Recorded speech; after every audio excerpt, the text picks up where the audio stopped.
ଏନୋଲା homes 2020 ମସିହାର American ମିଷ୍ଟରୀ film.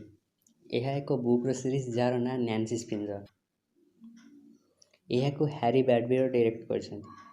ଏହାର ମୁଖ୍ୟ କିରଦାର ଯିଏକି ମିଲି ବବି ଆମକୁ ଷ୍ଟ୍ରେଞ୍ଜର ଥିଙ୍ଗସ୍ ଭଳିଆ ମାଷ୍ଟରପିସ୍ ସିରିଜରେ ଆମକୁ ତାଙ୍କର ଚମତ୍କାର ଆକ୍ଟିଂ ଟ୍ୟାଲେଣ୍ଟକୁ 11 ନାମରେ ଦେଖିବାକୁ ମିଳିଥିଲା। ଏହି ଫିଲ୍ମକୁ ମଧ୍ୟ ନିଜେ ମିଲି ବବି ପ୍ରଡ୍ୟୁସ୍ କରିଛନ୍ତି, ଯାହା ଏତେ କମ୍ ବୟସରେ କରିବା କିଛି ଛୋଟ କଥା ନୁହେଁ। ଏହି ଫିଲ୍ମକୁ ମୁଁ ଦେଖିବାକୁ ସେମାନଙ୍କୁ ରେକମେଣ୍ଡ କରିବି ଯେଉଁମାନେ ମିଲି ବବିର ବହୁତ ବଡ଼ ଫ୍ୟାନ୍ ବା 11ର ବହୁତ ବଡ଼ ଫ୍ୟାନ୍, ନହେଲେ ଯେଉଁମାନଙ୍କୁ ସିକ୍ରେଟ୍ ମେସେଜ୍ ବା ଡିଟେକ୍ଟିଭ୍ ଟାଇପ୍ର ମୁଭି ଦେଖିବାକୁ ବହୁତ ପସନ୍ଦ। ଏହି ମୁଭି ୱାନ୍ ଟାଇମ୍ ୱାଚ୍, ମାନେ ଥରେ ଦେଖିଲେ ଫିଲ୍ମ ମାନେ ସେଇଭଳିଆ କି ବାରମ୍ବାର ଦେଖିବାକୁ ଇଚ୍ଛା ହେବ ନାହିଁ ସେଇଭଳିଆ ଫିଲ୍ମ। ଆଭରେଜରେ କହିଲେ ଚଳିବ, ମାନେ ଚଲା ଭଳିଆ ଫିଲ୍ମ। ଏନୋଲା ହୋମ୍ସ ସମ୍ପୂର୍ଣ୍ଣ ରୂପେ ଡିଟେକ୍ଟିଭ୍ ଫ୍ୟାମିଲି ଉପରେ ତିଆରି ହୋଇଛି। ରେଟିଂ କରିବାକୁ ହେଲେ ମୁଁ ଏହି ଫିଲ୍ମକୁ 6 ଆଉଟ୍ ଅଫ୍ 10 ଦେବି, କାରଣ ମୋତେ ଏ ଫିଲ୍ମରେ ବାନ୍ଧି ରଖିଲା ଭଳି କିଛି ଟପିକ୍ ଦେଖାଗଲା ନାହିଁ। ଆଉ ଫିଲ୍ମ ମଧ୍ୟ 2 ଘଣ୍ଟାର, ସେଥିରେ ଆଉ କିଛି ଅଧିକ ରହିବାର ଥିଲା ବୋଲି ମୋତେ ଲାଗୁଛି, କିନ୍ତୁ ଚଳିବ ଆଭରେଜ ରେଟିଂ ମୋ ତରଫରୁ।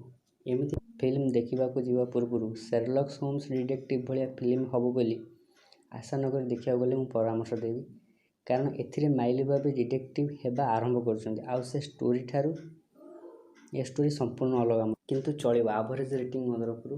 ଏମିତି ଫିଲ୍ମ ରିଭ୍ୟୁ ଆଉ ଫିଲ୍ମ ଜଗତ ବିଷୟରେ ଜାଣିବା ପାଇଁ ମୋ ଚ୍ୟାନେଲକୁ ସବସ୍କ୍ରାଇବ୍ କରି ବେଲ୍ ଆଇକନ୍କୁ ଅନ୍ କରିବାକୁ ଜମାରୁ ଭୁଲନ୍ତୁ ନାହିଁ। ଧନ୍ୟବାଦ।